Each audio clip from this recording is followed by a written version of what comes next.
All right. Good evening, friends. It's lovely to see so many of you here at the Kelpies Prize for Writing 2024 award ceremony. My name is Kirsten. I'm part of the marketing team at Florist Books, and it is my absolute pleasure to be your host this evening here at the beautiful Scottish Poetry Library. Feel free to share photos, videos, whatever you like on social media. Please tag us at Discover Kelpies. And yes, so tonight we are not only here to celebrate this year's wonderful shortlist, who we will get to in a moment, we are also celebrating 20 years since we first launched the Kelpies Prize and all of the wonderful authors and illustrators who've been such an important part of our journey over that time. We'll be treated in a moment to a very special presentation from Florist CEO Katie Lockwood-Holmes before we move on to our shortlist showcase with readings from the ever wonderful author and storyteller Janice Mackay. Then we'll have a very short break, chance to grab another drink. There might even be some cake. And then we'll be joined by authors Mike Nicholson and Jill Arbuthnot, who are currently in possession of a very special top secret sealed envelope. Yeah, I know. So, to kick off the celebrations and tell you a little bit about the history of the Kelpies Prize, I am delighted to introduce you to someone who has been instrumental in the growth both of the prize and of the company itself over the past 20 years, as well as being a publishing industry powerhouse and everyone's favourite boss. Please put your hands together for Florist publisher and chief executive Katie Lockwood-Holmes.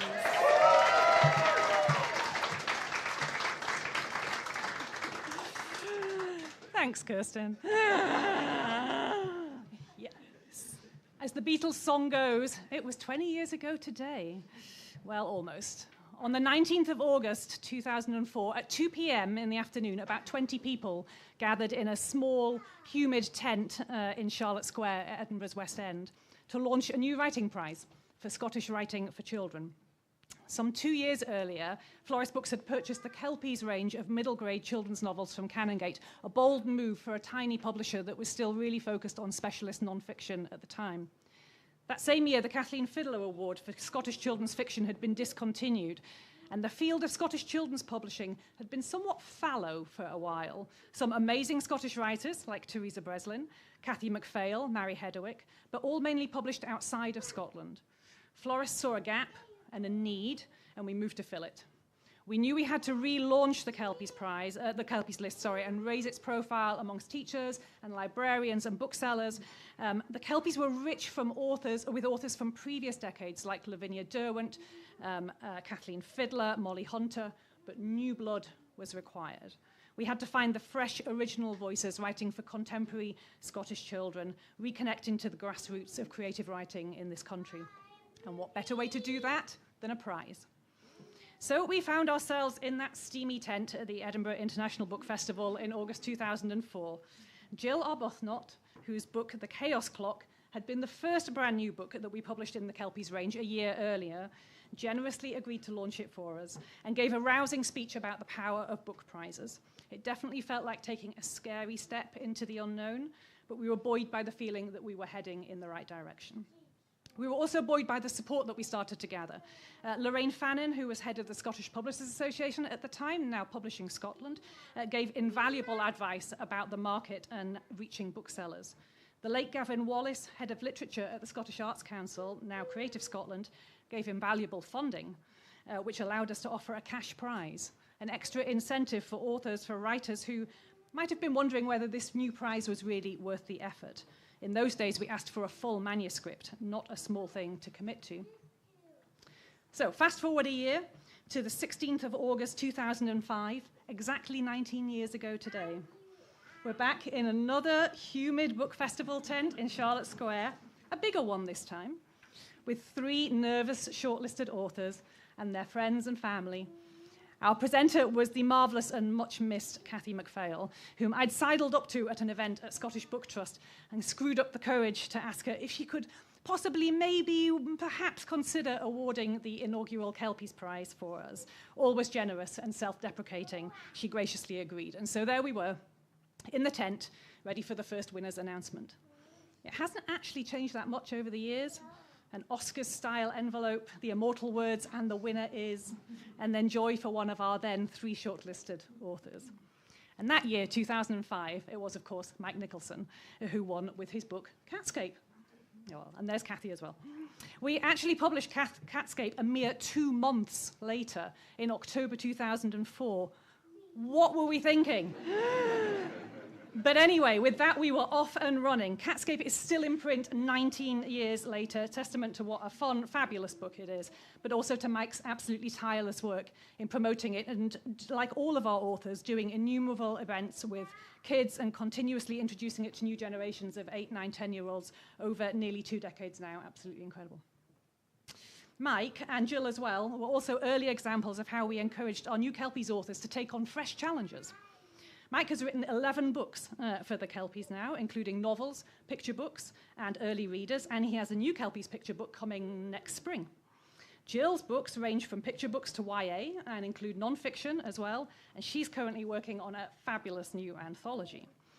So as the Kelpies Prize grew, it offered Floris an ever-increasing pool of Scottish writing talent, which in turn enabled us to become ever more ambitious with our Scottish publishing. We grew together, and so the Kelpies Prize quickly became forever entwined with Floris's story. They're not here tonight, but the names of the 2 other shortlisters in 2005, when Mike won, were Kelsey Drake and Karen Byram. And I'm saying that to underline how important all our shortlisters are to us, whether they win or not. As the reputation of the prize grew and the number of submissions grew, it became harder to decide on a shortlist, let alone a winner. And never was this clearer, perhaps, than in 2007. That year, our winner was Anne-Marie Allen's dystopian Highland adventure, Hawks. And we went on to publish Anne-Marie twice more.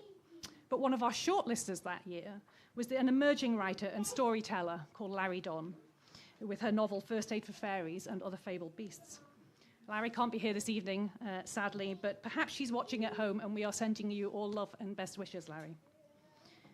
Despite not winning, First Aid for Fairies went on to become one of our best-selling Kelpies of all time, winning the Scottish Mail Awards, and later the Scottish Children's Book Awards, and catapulting Larry into the highest echelons of Scottish children's authors, and raising Floris's profile too. The Royal Mail Award was a huge morale boost for the Floris team, a big sales jump as well, and it's been our privilege to publish 18 of Larry's books so far, with a much-anticipated collection of Celtic tales coming next year. Moving on through the years then, 2008 was Sharon Tregenz's year, winning with Tarantula Tide. Sharon is on holiday this week, but she sent a lovely note that says, "I was very proud to be one of your winners," and we were very proud to have her. 2009 brings us to Janice Mackay, who won with the first book in her magnificently watery Magnus Finn trilogy. And for the last 13 years, Janice has been our wonderful reader at the Kelpies Prize, bringing the extracts to life with her astonishing storytelling. And she will be doing so again tonight, and we are very much looking forward to hearing them. 2010 saw Caroline Clough winning with Red Fever, another book that turned into a trilogy.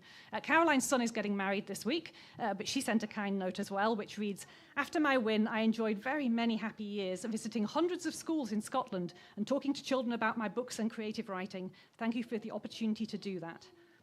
I'm not sure we did send her to hundreds of schools. It probably just felt that way.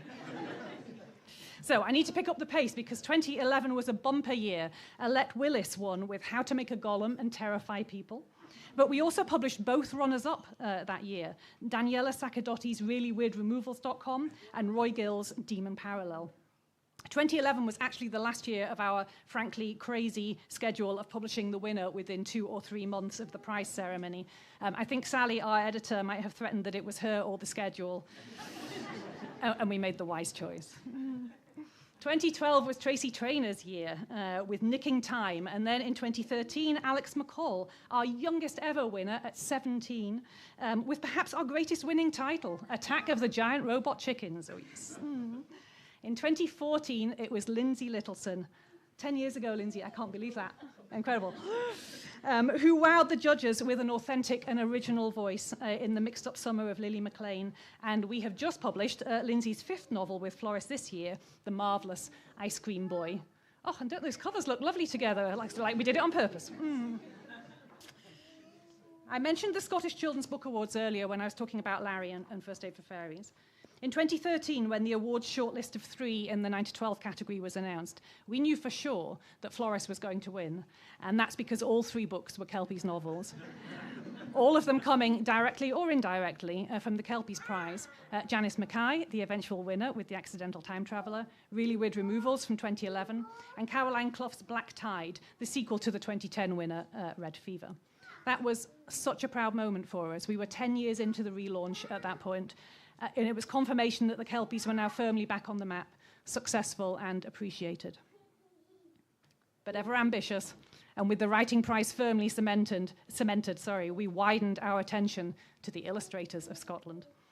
Illustrators not only bring stories to life on the page, essential for most children's books, they also increase accessibility for children who aren't natural readers, so important in our visual age.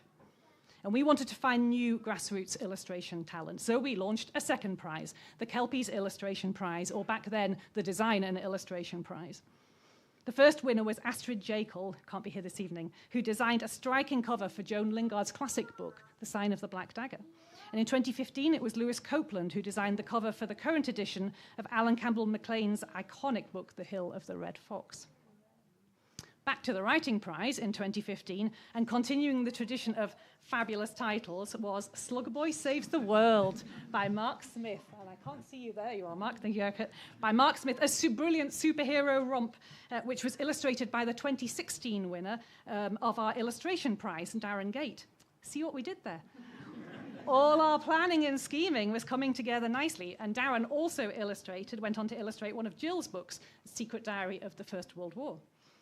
A special mention at this point to Justin Davies, who was one of our runners-up in 2015. And there he is. And it only took... and it only took us 8 years to publish him, which we did finally with Harville last year, and the follow-up is coming out next year. Elizabeth Ezra triumphed in the Writing Prize in 2016 with her super funny book, Ruby McCracken, Tragic Without Magic. And then Emily Eilert in 2017 with the absolutely beautiful The Girl Who Lost Her Shadow. Over on the illustration side, our 2017 winner was Amy Ferrier, who in fact has won the prize not once, but twice. Our only double winner, also winning in 2019. In another neat tie-up, Amy illustrated that fabulous Ruby McCracken cover. And I think Elizabeth, Emily, and Amy are all watching online, so hello to all of you. I'm sorry you can't be with us here tonight, but we are thinking of you. In 2018, it was Hannah Foley who won the Writing Prize with The Spellbinding Secret of Avery Buckle, and Moira Zara, who won the Illustration Prize and is now a lecturer in illustration in Malta, where she also founded the Malta Association of She was from Malta, by the way. It's not like a random thing. Founded the Malta Association of Illustrators. And I'm going to pause in the roll call just for a moment to mention our presenters. As I said, Jill Arbuthnot and Kathy McPhail kicked us off 20 years ago. And we've been privileged to have some amazing presenters over the years, including Viv French in 2018, Joan Lingard in 2009. Viv French in 2008, Joan Lingard in 2009, Teresa Breslin in 2012. Lovely to have you with us tonight, Teresa. Claire McFall in 2014, and then Debbie Gliory, Jonathan Mears, Chase Strathy, Catherine Rayner, Maisie Chan, and Elle McNichol. What a list! All of them have spoken movingly and insightfully and hilariously about the power of writing prizes and the importance of writing for children, about inclusion and representation, and about heritage. And this year, for our anniversary year, we're coming a full circle with Jill and Mike doing the honours in a short while. Thanks so much to both of you. We've now reached 2019, and it was time for both prizes to evolve. We wanted to be able to spend more time with our winners, nurturing their talent and helping them figure out their style and strength, rather than shoehorning them into something that worked for Floris. So as the main prize, we started to offer a year-long mentorship with our expert in-house design and editorial teams, which has so far proved very fruitful. We already know that Amy was our 2019 Illustration Prize winner. Over on the writing side, Chris Mackey triumphed, and in 2023 we published his quirky apocalyptic adventure Cloudlanders. It only took us 4 years. Faster than Justin. But in our defense, there was a pandemic in between. And for a while there, everything was kind of on pause and got knocked off schedule. Chris isn't here tonight. He has the absolutely terrible excuse of visiting his just-born nephew in Aberdeen this weekend. But he sends his very good wishes to all of this year's shortlisters. We did eventually award the 2020 Writing and Illustration Prizes, albeit in 2021. And our winners were Jude Reed and Leanne Goodall. We're delighted that Jude is currently working on her debut novel with us, and Leanne is working on the aforementioned super secret anthology with Jill Arbuthnot, which we are very excited about. In 2022, the Illustration Prize went to Ramuna Kregstite. You there, Ramuna? Oh, yeah, there you are. Who has gone on to illustrate the very beautiful cover to Alex Malarkey's The Edge of the Silver Sea, which we are publishing next week, in fact. Where did I get to? I've lost my... Oh, there we go. Still in 2022, we were delighted to award the Writing Prize to Fran Moldeschill. Hey, Fran. Who has worked super hard through her mentorship and has just finished her first middle grade manuscript, a fabulous achievement. And last year, 2023, our winner was Rebecca Fieschi. We've also loved working with Rebecca this past year, and she's used her mentorship to really hone her picture book skills, which is really wonderful to see. So that brings us fully up to date. We are so excited to be here this evening, not only looking forward to discovering our next Writing Prize winner, of which more very, very, very soon, but celebrating 20 years of these two remarkable prizes, which have brought so much talent to Floris and the Kelpies. But in the end, as special as they are, it's not really about the winners and the shortlisters. It's not even really about the books. It's about the children who have read and loved those books, who have felt empowered and seen by reading books that are set where they live, characters that speak like they speak, with their heritage and their culture and their landscapes and their stories. And we couldn't be prouder to be part of that. All of this, of course, couldn't happen without the work and talent of many, many people. So I do need to do some thank yous to Christian McLean, who led Floris for many years, and along with the Floris board, had the vision to buy the Kelpies list in 2002, which got all of this started. To Creative Scotland, to the late Gavin Wallace, to Ali Barr, his successor, who was a great supporter of Floris. Are you up here, Ali, or are you hiding somewhere? He's downstairs. Great supporter of Floris over many years, and who now runs this marvellous Scottish poetry library. Thank you so much for hosting us, Ali, wherever you are. And to Alan Bett, who currently holds the purse strings at Creative Scotland. Creative Scotland helped fund the prize for 15 years, and their support of Floris enabled us to take risks when we needed to invest and grow and flourish, and to help build Scottish children's publishing into the vibrant, innovative sector that it is today. Thank you to the agents who support our creatives. To Scottish Book Trust, to Publishing Scotland, to the amazing network of book festivals that we have in Scotland, all of which create spaces in which writers, illustrators, and publishers can thrive. And of course, the teachers, the librarians, and the booksellers who champion our authors and illustrators and their amazing work. To the Floris team, my personal thanks for your outstanding work, your tireless dedication, and your unending enthusiasm. You're a brilliant team to work with, and I look forward to every day to seeing what we might achieve and what fun we might have. And I'm sure all the agents, authors, and illustrators here will want to add their thanks as well. And finally, and obviously, Floris wants to thank all of you, our wonderful authors and illustrators. You're an unbelievably talented bunch. We simply couldn't do it without you. Thank you so much for choosing to publish with us, for continuing to publish with us. Just look at what we've achieved together. Thank you for being with us for the first 20 years of the Kelpies Prizes. And if you have a glass and you can raise it, and I don't, she suddenly realizes, I will just say, to many more Kelpies Prizes, to the Kelpies Prize.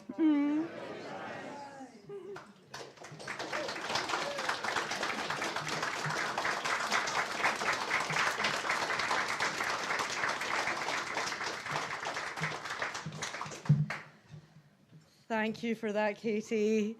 And now it's time to meet this year's shortlist. It's been said before, the standard of entries this year was incredibly high. Our judging team spent many, many hours reading through entries, trying to make decisions. And it goes without saying that the 6 authors on tonight's shortlist all showed something really, really special in their writing. And no matter what happens tonight, I am sure that all 6 of you have wonderful things in your future as children's authors, and I can't wait to see it. So please put your hands together for, in alphabetical order, Jenny Beach, Callum Beasley, Fiona Herbert, Elva Hills, Ailey McIntosh, and Matthew Nielsen.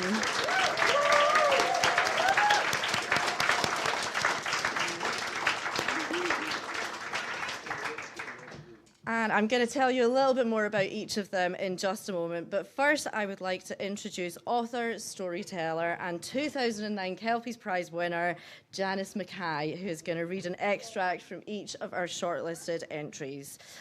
You already know a bit about Janice. Since she won the Kelpies Prize, she's become one of our most admired and prolific authors. And I believe there's still time to catch her wonderful fringe show at the Scottish Storytelling Centre, which features songs and storytelling based on her picture book, The Fairy Song. Let's hear it for Janice Mackay.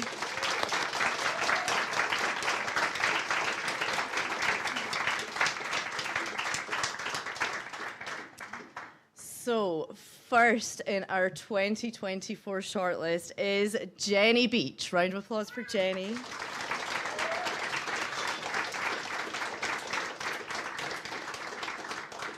Jenny grew up in an army town with 4 siblings and a forest for company. Her ADHD, whilst causing plenty of trouble, also gave her the tools to become an Olympic-level daydreamer, crafting entire worlds in her head while she was supposed to be doing homework. Jenny spent time travelling in a van, working in the Cali refugee camp, and is now marketing and communications coordinator for Wigton Book Festival. She lives in Wigton with her 2 children and loves exploring non-nuclear families and the complexities of mental health in her writing. The judges really enjoyed Jenny's strong characterisation and scene-setting capabilities, as well as the distinct atmosphere in her dystopian middle-grade adventure novel set in a world long after fossil fuels have run out. In this extract, young orphan Charlie is about to meet a mysterious stranger who will change his life forever. Over to Janice for the extract. Right, hello. I'll just get my water. And the glasses. And I'm not as tall as she is. Okay. Whoop. Whoop. Try to be slick, fail. Yeah, no, is that okay? Yeah, grand. All right, so this is the extract from Jenny. The sky was turning that deep, not quite black shade of blue which seems to go on forever. The city of Bath was lit by hundreds of candles in the fading dusk. A more sensitive child might have called it beautiful, with its countless lights flickering like golden stars. But Charlie Harrow licked his grimy fingers, stubbing out the wicks as he wandered down Main Street in the direction of Mercy's house, where his dinner would be waiting. Mercy's house had once been a pub. The sign above the door read, "Riverside Inn," and inside it still smelled faintly of beer. Scattered across the floor were children of various sizes and levels of uncleanliness. Mercy Williams, a scrawny young woman, was attempting to teach the children the concept of queuing. "Sammy, you step in line," Mercy said as she dolloped portions of food from a pan. "Jack, keep moving forward. That's it." As she glanced down to fill another bowl, Charlie jumped several places in the queue. "Back of the queue, Charlie Harrow," Mercy said without looking up. Charlie scowled and stamped away. "And stop pinching Ricky," she shouted after him. Charlie raised his hands innocently while Ricky rubbed his elbow, wincing. Urchins flocked to Mercy from all over the city, some gangly teenagers and some still carried in the arms of their siblings, but all of them hungry. Mercy had a talent for making almost anything, if not tasty, then at least edible. After several restless minutes, Charlie was at the front of the line. Mercy handed him a bowl and dished out a gobbet of greyish slop that may have been porridge or perhaps cement. It was difficult to say. Charlie looked at it distastefully. "Did you scrape this off the riverbed?" he asked. "It's nutritious," Mercy said darkly. He stared at the bowl of slop for a moment before shoveling the food into his mouth, eyes watering as it hit his stomach. Charlie Harrow was one of the many lost children in the world after oil who would consider themselves lucky to own a pair of clean socks, let alone a set of parents. The streets were full of string-limbed, bad-mannered children, but even among a generation of reprobates, Charlie was an exceptional case. While Charlie licked the dregs from his bowl, the door opened and a woman entered. She scanned the crowd of children. Her eyes fell on Charlie, and for a moment, she paled. As he always did when someone unnerved him, he gave her the fiercest scowl he could muster, but to his surprise, she smiled. Charlie examined the stranger. She was short and undernourished, with dark hair and brown skin like Charlie's, and a small, serious face. Something about her stance and her forbidding eyebrows drew his attention. She wasn't beautiful as such, more like electric. There was an air of contained fierceness about her, like water about to boil over. And she was the beginning of Charlie's change in fortune, although he didn't know it yet. He didn't get goosebumps. He didn't recognize her from some distant memory. He only kept a wary eye on her as he silently crept closer to the open pan of food. The woman was Charlie's mother.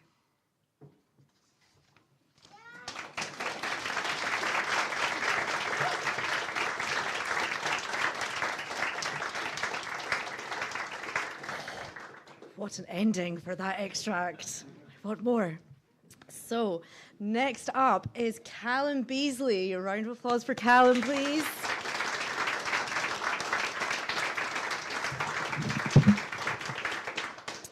Now, Callum grew up in a working-class family in Kent, England, before studying creative writing at Cambridge University.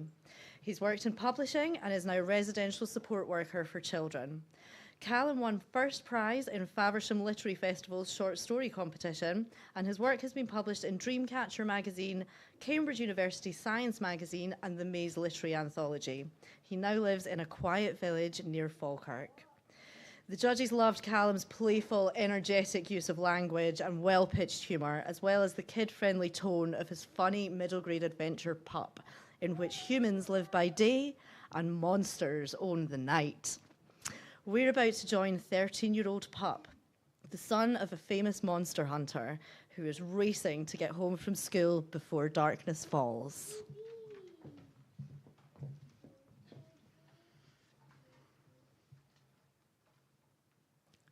Let's get one thing straight. Humans must not mix with monsters for obvious reasons, like getting eaten for starters, main course and pudding. Children, they say, make really good snacks. Other reasons are to do with more grown-up history stuff. If I'm honest with you, and I think I should be, it's stuff that I don't care about right now.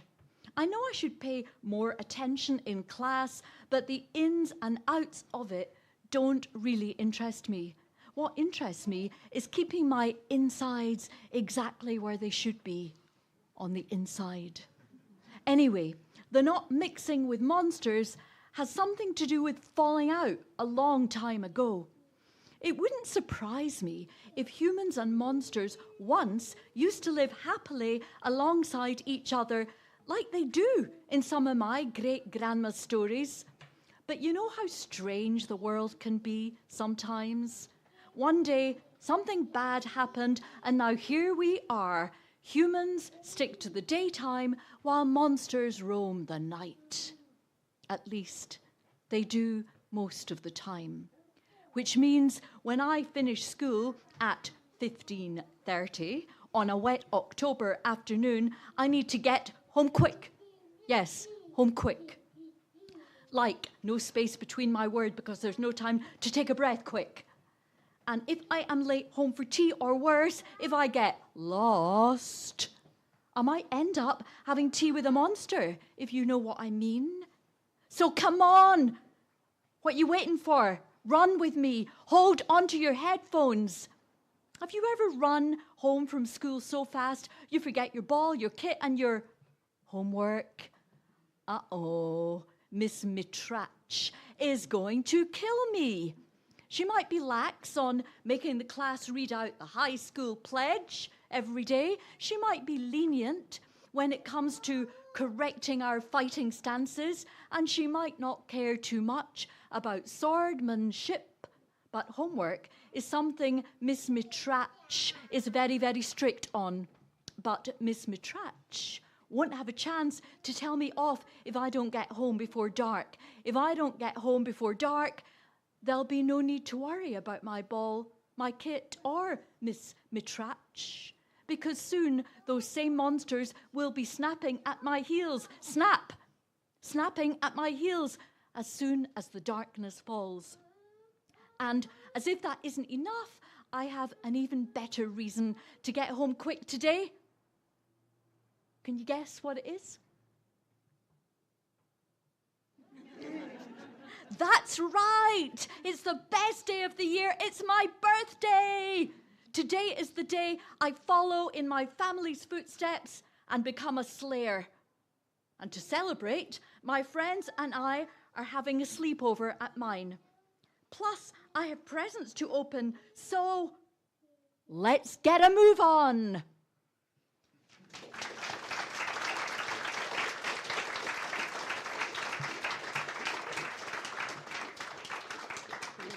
Can't beat a good story about monsters. Great. Next up, we have Fiona Herbert. A round of applause for Fiona.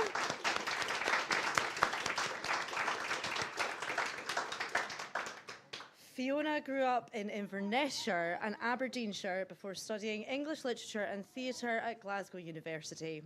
After 10 years as a primary school teacher in London, she returned to Scotland to spend more time writing.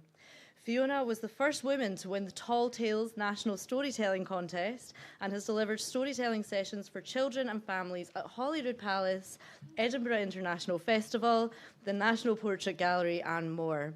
She loves adventure and she loves conservation, and she's now based here in Edinburgh. The judges really liked the attention-grabbing start to Fiona's emotionally honest middle-grade novel, Callie and the Kayak. They were impressed by the compelling portrayal of a fractious mother-daughter relationship and appreciated Fiona's eerie use of folktale as 12-year-old Callie and her mum take a trip to the West Coast and then the Isle of Jura in the grieving aftermath of her grandmother's death. In this extract, they are in Oban, and Callie is dealing with the less than perfect outcome of their farewell to Grandma.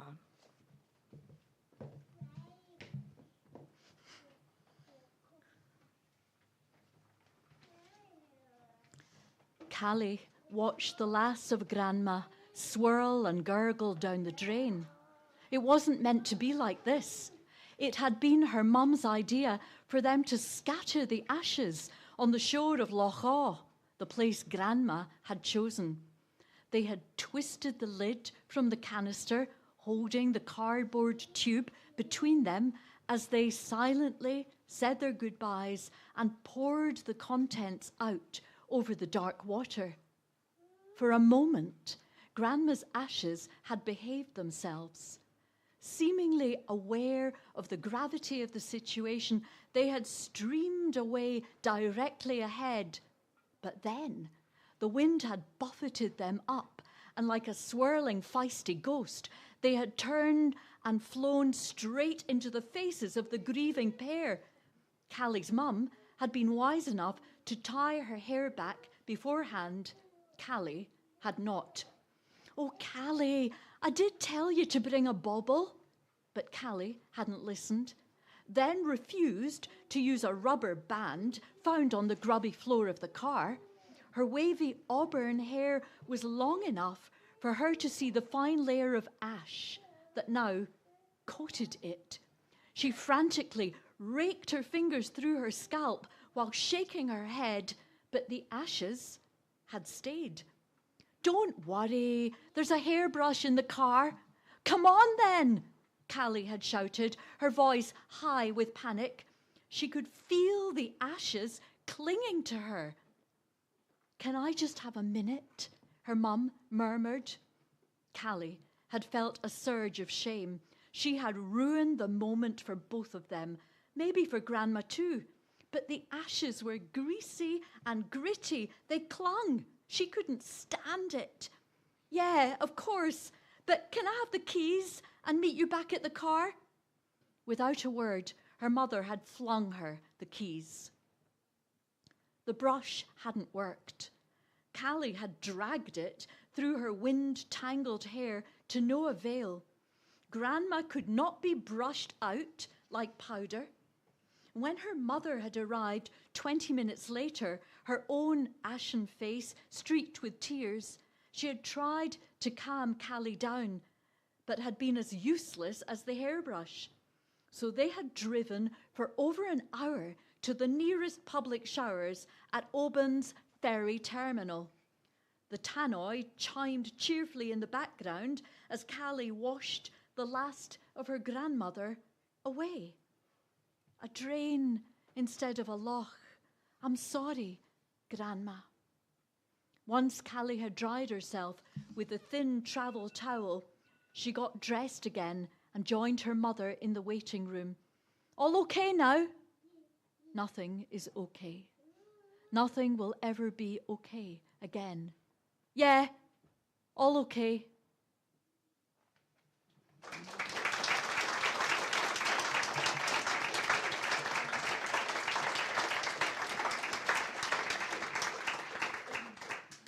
Amazing. And grandmas and first lines just don't really.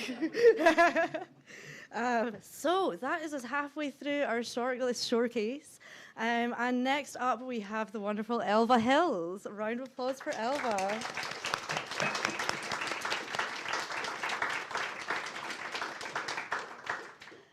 Elva is a writer from here in Edinburgh and parent to a marvellous 2-year-old. She studied creative writing at Edinburgh Napier and was shortlisted for the Penguin Random House UK Right Now mentoring programme. Her short stories appear in publications by 404 Inc. and Shoreline of Infinity, while her unpublished novels have been longlisted for the Times Chicken House Novel Competition, Write Mentor Children's Novel Competition, shortlisted by Guppy Books YA Open Submissions Competition, and awarded the Scooby's Work in Progress grant for YA fiction. If she could have any superpower, it would be to commune with ghosts, which is the perfect segue into her picture book story, in which 3-year-old Nova shares a house with the friendly, sneezy ghost of a 17th century child, who she knows affectionately as Nothing. Mummy and Mama can't see nothing, only Nova can. The judges were impressed by this clever concept and Elva's awareness of how words and illustrations work together to tell the story. So let's hear it.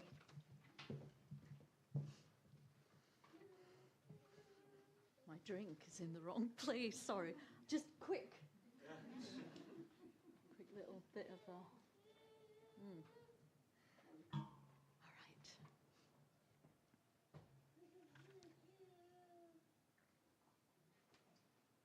Nova could see nothing, which was strange because Mummy couldn't. Not when Nothing stood over Mummy's mug, sniffing her tea, or when they copied the faces Mama made during story time, or when they drew pictures on the mirror during Mummy's bath. Mummy saw the pictures, though, and she didn't much like them.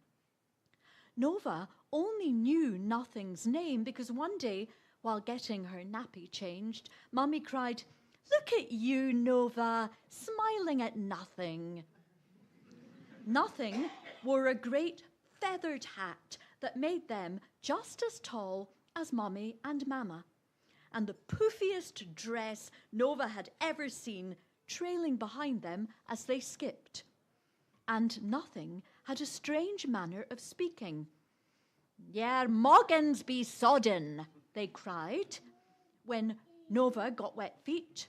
"Ill-willy cat," they grumbled, drifting into the family room to find the comfiest chair taken by Little Monster the cat.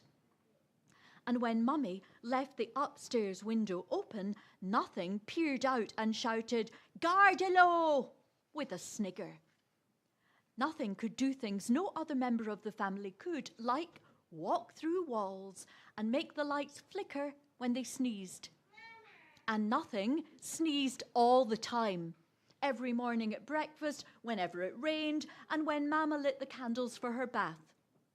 Nothing loved joining Nova and her mums for song time, but never Ring Around the Roses. "A tissue," Mama and Mummy sang, and Nothing's pale face grew even paler.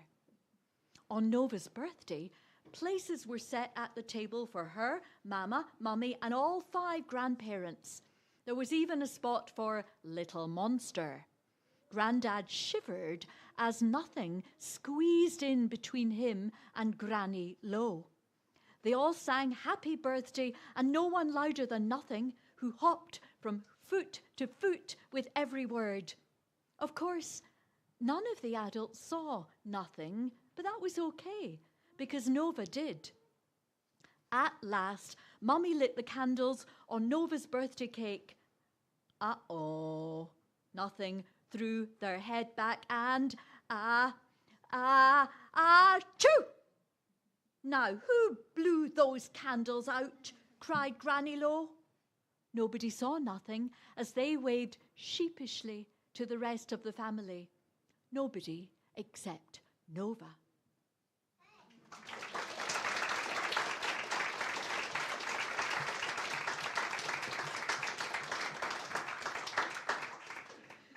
Sneezing ghosts now. These just get better and better.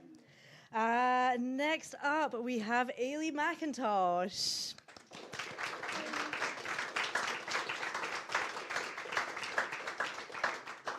Ailey had lived in 6 different houses and gone to 5 different schools by the time she was 12.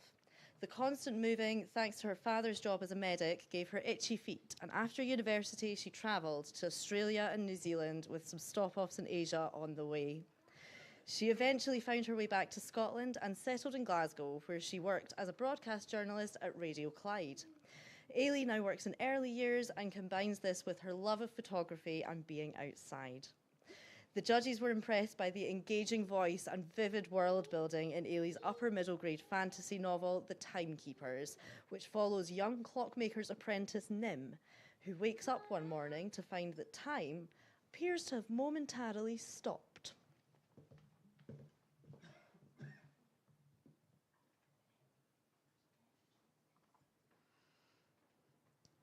It was the silence that startled Nim awake that morning. He lay still, cocooned in the old grandfather clock that served as his bed, trying to make sense of the quiet. He was too big for the clock bed now, even with the weights and pendulum removed, but Nim liked the feeling of being wedged in place as he slept, safe, secure, dreamless.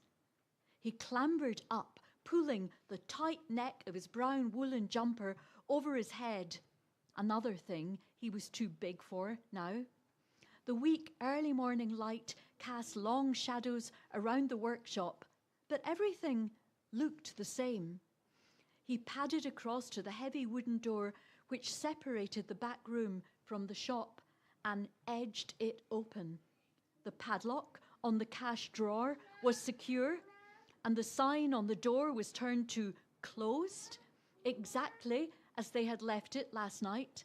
Nim glanced up at the clocks. All of them told the same time, 13 minutes to 6. Yet none of the hands moved.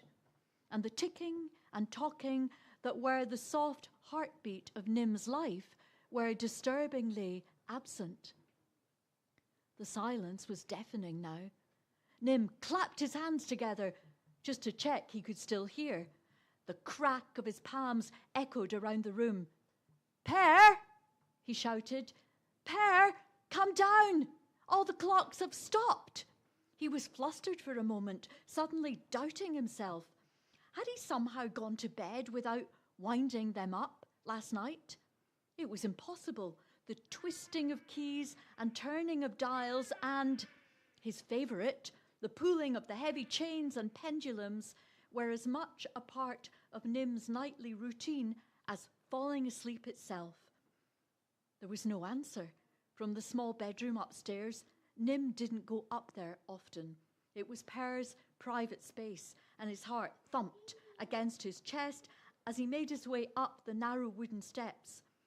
Per's room was as meticulously tidy as the rest of the shop. His clothes were folded neatly on a chair beside the bed, and his leather apron hung from a peg behind the door. A glass of water sat on the bedside table, and even the false teeth soaking in it were aligned in a perfect gleaming grin. Nim hesitated. The shape under the thin blanket didn't seem to be moving. "Per," he whispered. An old dread seeped into his chest, and his hand trembled as he reached out. He lightly pressed down on the old man's shoulder and was relieved to find it was warm. He shook it gently. "Per?" Just then, a gust of cool air swept through the room, and the old man's eyes shot open. "What's wrong? Is everything okay?" He scrambled up and grabbed the teeth from beside the bed, clacking them into place. "What is it, Nim?" Nim could hear the clocks ticking and whirring downstairs like always. "Sorry, Per," he muttered. "I thought all the clocks had stopped. For a minute I thought you had stopped too. It must have been a dream."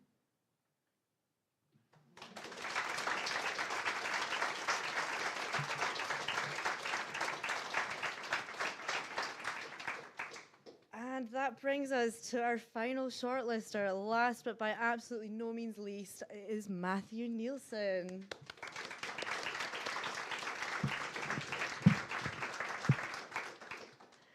Matthew is a public health doctor from Airdrie, Lanarkshire. Having worked in a variety of posts in the NHS and abroad, he's always gravitated towards roles where writing and storytelling are key parts of the job. Matthew enjoys playing tennis and making chocolate chip shortbread and exploring the coastline of Fife, where he now lives with his wife and son. The judges enjoyed the rhythm and flow in Matthew's writing and appreciated the age-appropriate storytelling with its strong narrative structure.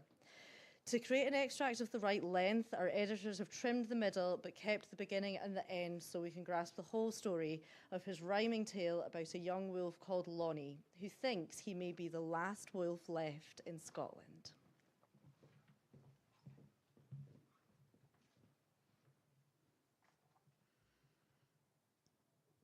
In the highlands of Scotland, where hilltops glow white, and the winds through the glens whisper stories at night, a lone wolf called Lonnie could not lift his mood as he slunk through the shadows, searching for food.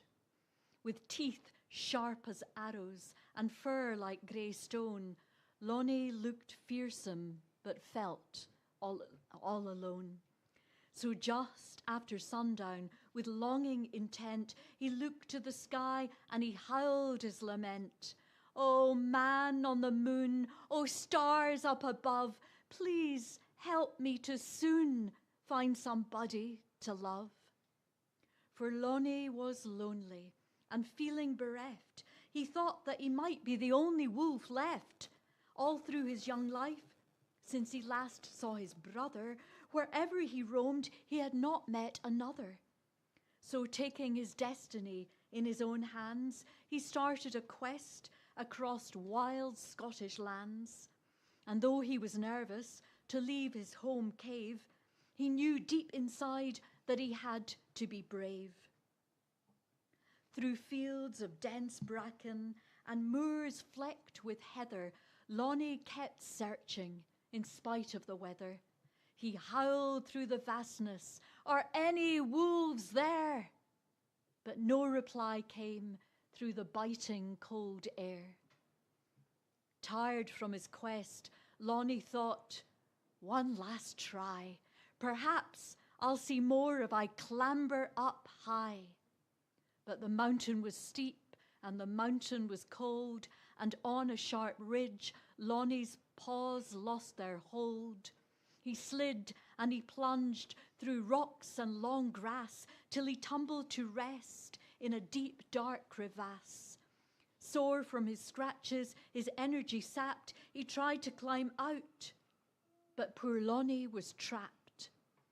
Feeling more lonely than ever before, with tears in his eyes, he let out a sad roar. Then, like an echo, there came a faint sound. "He's here," said a voice. Lonnie was found. And squinting his eyes as the evening sun dimmed, he saw that his heroes were wolves, just like him. Working together, the whole grey wolf pack managed to lift Lonnie up through the crack. Emerging up top to the joyful wolf cheers, Lonnie could hardly believe his own ears.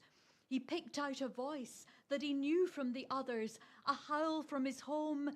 It must be his brothers. His big brother Lachlan emerged from the huddle. He bounded to Lonnie and gave him a cuddle. Resting at last, Lonnie smiled as he knew that the courage inside him had carried him through, and never again would he feel so alone, for the pack that had welcomed him felt just like home. Yet still every night Lonnie howls to the sky. Perhaps you can hear him if you really try. "Oh, man on the moon, oh, stars up above, I finally have a whole family to love."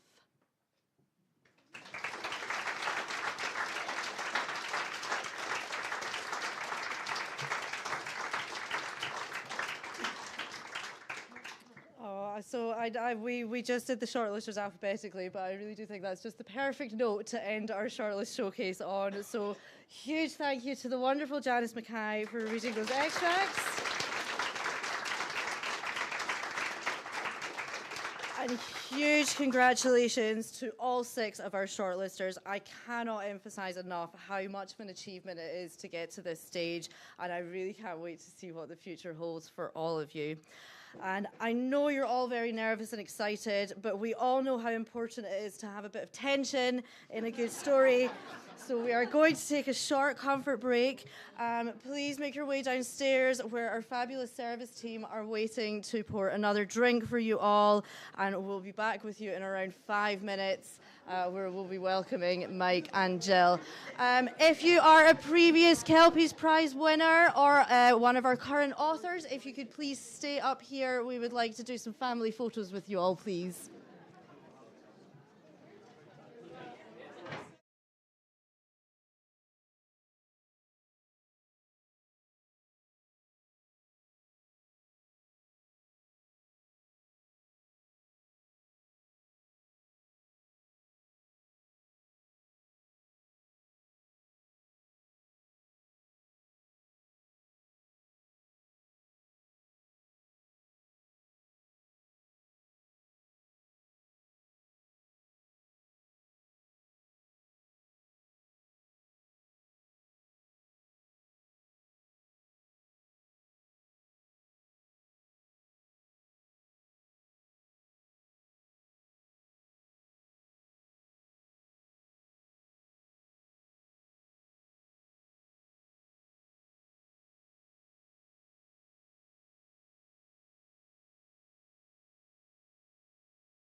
Are we back on? Grand. Welcome back, everyone. We are now getting very, very close to the moment that you've all been waiting for. And I'm very delighted to introduce you to not one, but two special guest presenters this evening. As Katie said earlier, Mike Nicholson is the first ever Kelpies Prize winner, and his winning novel Catscape, which is set in his hometown of Cumley Bank here in Edinburgh, was the first of many of his fun and funny books for children. His most recent books are the Museum Mystery Squad series, about a team of detectives solving weird and wonderful mysteries from their secret base below the museum. And again, as Katie's already said, Jill Arbuthnot's been part of the Flores family since before the inception of the Kelpies Prize and wrote some of the very first original stories under the Kelpies imprint. Former biology teacher, she's also written numerous non-fiction books, as well as fiction, picture books, books for young adults, and she's also been nominated for a number of major UK book awards. Her books include A Secret Diary of the First World War, Chaos Clock, and What Makes You You. So please give a very warm welcome for Mike Nicholson and Jill Arbuthnot.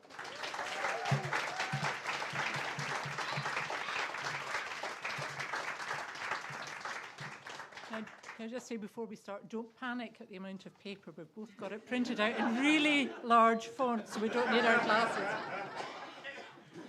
When we arrived, Jill and I compared what font size we'd gone for, which is the same and just shows what interesting things authors talk about when they get together. It's a glamorous life. There's no getting away from it. Yeah. Compulsion, noun, an irresistible urge to behave in a certain way. There's a compulsion that unites many of us in the room tonight. Something has compelled us to put ideas on paper, to use the note pages on our phones on the bus, or tap away on our laptops, or scribble on napkins in cafes. Something has compelled us to write, to create stories. Perhaps it began because only we knew of an imaginary world and wanted to take readers there. Maybe we'd uncovered the seeds of a mystery we didn't yet know the answer to ourselves. Perhaps there's an issue we know only too well, and we can picture characters facing it, and we want to see how they would cope with it. Or it could be that we're fixated on a particular place or a point in history and want to bring those to life. So here we all are, people with a compulsion. We didn't just think about writing. We didn't just talk about maybe wanting to write something someday. We actually wrote. A few years ago, I went to see Bernard McClaverty at the Isla Book Festival. One of his gems was, thinking is not writing. Note-taking is not writing. Writing is writing. I typed that out and stuck it on the front of my notebook, a reminder to surrender to the compulsion and to get on with writing at times. Our shortlist tonight, Jenny, Callum, Fiona, Elva, Ailey and Matthew have all actually written. No doubt they felt compelled to. They had ideas which just had to become something. And they should be applauded just for that. They have all written. So while tonight is about a competition, it's also about a community. We writers are a community of people with a compulsion. And for the 6 of you, just look where that irresistible urge has brought you tonight.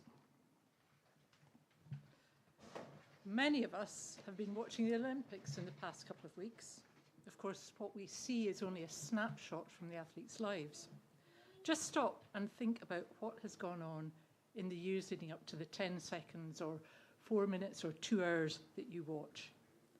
Months or years of slog, lots of time, lots of challenges, and lots of people in the background helping. Even if we think we work alone, we don't really.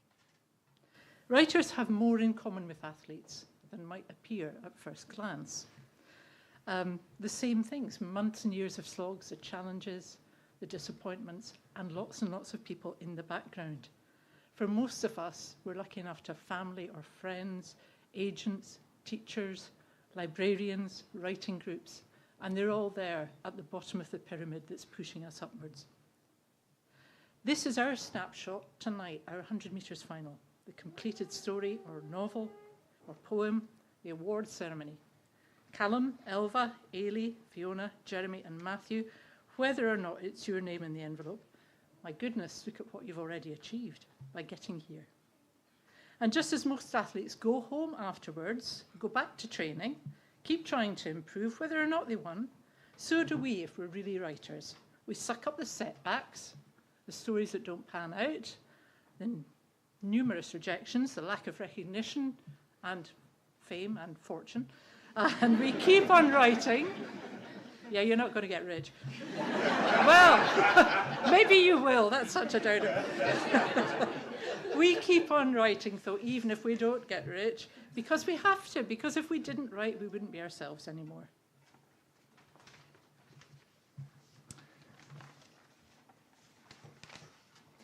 Journey, noun, an act of travelling from one place to another. Or you could have journey, the most overused word during the BBC Olympics coverage and in numerous other walks of life. But there's no escape. The J word is one which makes sense tonight. All of the finalists have arrived at this point, and it is a major milestone. There will have been a whole host of other markers along the way before now, from working for a book festival or as a journalist, studying creative writing, winning a short story or storytelling competition, or living near a forest or near the sea or having a 2-year-old. All significant and memorable moments along the way in the lives of Matthew, Ailey, Elva, Fiona, Callum and Jenny. But this evening, here's another milestone on the journey, becoming a Kelpies Prize finalist. I know some of you have been short or long listed before. For others, this is new territory. Whichever of those it is, to have been shortlisted for the Kelpies Prize is a massive milestone, and I do hope you'll all take it as a huge encouragement. For me, a letter telling me I'd been longlisted in a BBC First Chapter competition was what encouraged me to keep writing. In fact, the letter actually said, "Keep writing, you will get there." I'm forever grateful for that, because I did. Slowly over 3 years, my compulsion kept finding its way to the surface, and I kept writing, turning my long-listed first chapter into a book, spurred on to completion by the launch of the 2004-5 Kelpies Prize, and look where that brought me. So whatever happens, and whoever's name is read out, tonight is an important milestone for everyone on the shortlist. So stop at this marker post, take a breather, but make sure you head off again. If being on the shortlist means one thing, I think it's that the good people at Florist Books believe you should all keep writing. Nearly there, don't worry. But we're all here tonight because of Florist Books. Mike and I both started our careers with them, and we're still working with them all these years later.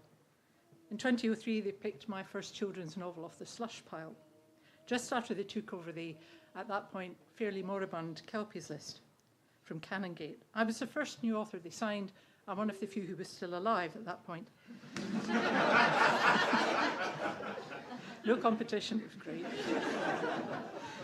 Mike, of course, was the first winner of the Kelpies Prize in 2005. But that was just the beginning of Floris's influence on our careers. Their support encouraged us both to branch out from middle-grade novels into picture books, chapter books, non-fiction. It opened up opportunities at schools, festivals, with other publishers, and even for Mike, script writing for CBeebies. The Kelpies Prize is continuing to attract increasing numbers of excellent entries.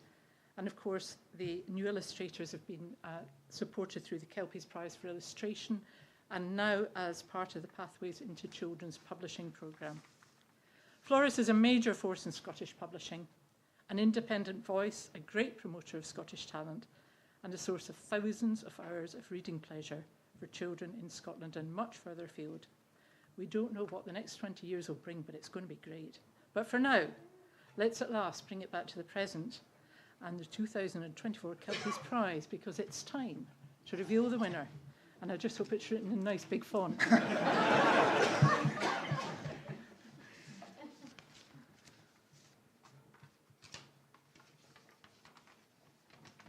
Say it together. And the winner is? Callum Beasley.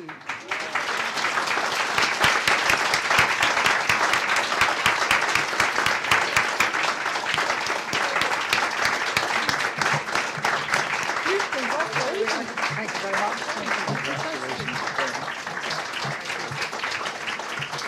here, because I'm sure there are things to give you. And a trophy. Thank you very much. Brilliant. Congratulations. Pleasure. Well, what do I do now? This is new territory. You have to say something now. Get used to it.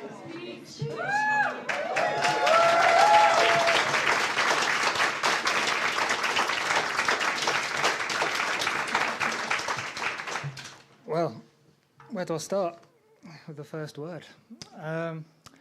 Firstly, if it wasn't for these three people sat here, then I wouldn't be here. So, and if Mum's watching on YouTube, love you, Mum, love you, just in case. No, thank you very much. Thank you to judges and the editorial panel. This book has been through many guises. I remember when we rented a house, struggling for money, and there's silly old me got all his words on the table, you know, and we've thrown the paper on the table. I remember late nights trying to move the plot about, seeing what works and what didn't, and then using it as part of creative writing master's degree, where everyone's got an opinion, or you should do this, you should do it that way, and in the end you sort of end up playing for marks, as I'm sure a few of you will be familiar with when studying for degree. And then I'm not going to say giving up, because never give up, but it was down here, and then I saw the Kelpies Prize, and I thought, oh, let's give it just one last go, as it is always one last go. And if there's a motto to any of this ramble, just give it one last go. So yeah, thank you very much.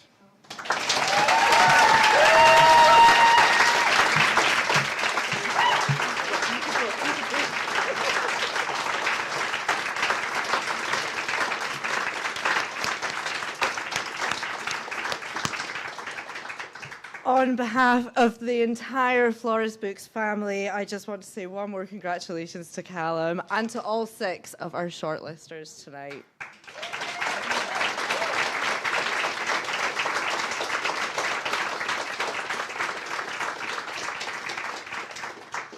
I just want to finish up with a few thank yous to everybody who's made tonight possible. First of all, to Mike and Jill for that fantastic speech and fabulously coordinated winner announcement.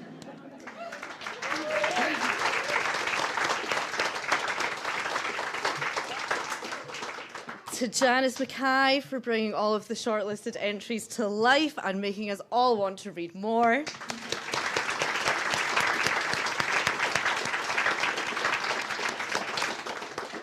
Thank you to Katie Lockwood-Holmes for taking us on a journey through 20 years of Kelpies Prizes, and hopefully many more to come.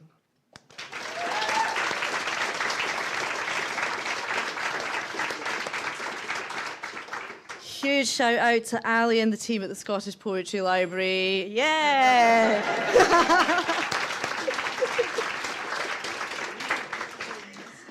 And a massive thank you to Meg, Jess, Elliot and Myrid, who've kept all your glasses full and have kept you fed throughout the night.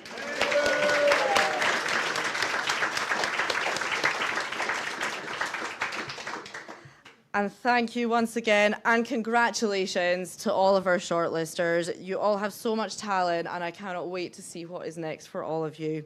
And that leaves me to thank you, all of you, for joining us this evening. I really hope you've enjoyed it. It's wonderful to see such a great turnout. It's been such a lovely atmosphere. And I do hope you'll all join us for one more drink. I believe there's some food left. There's cake! There's cake! There is cake downstairs, so please make sure you get a bit of cake before you leave. Thank you very much, and good night.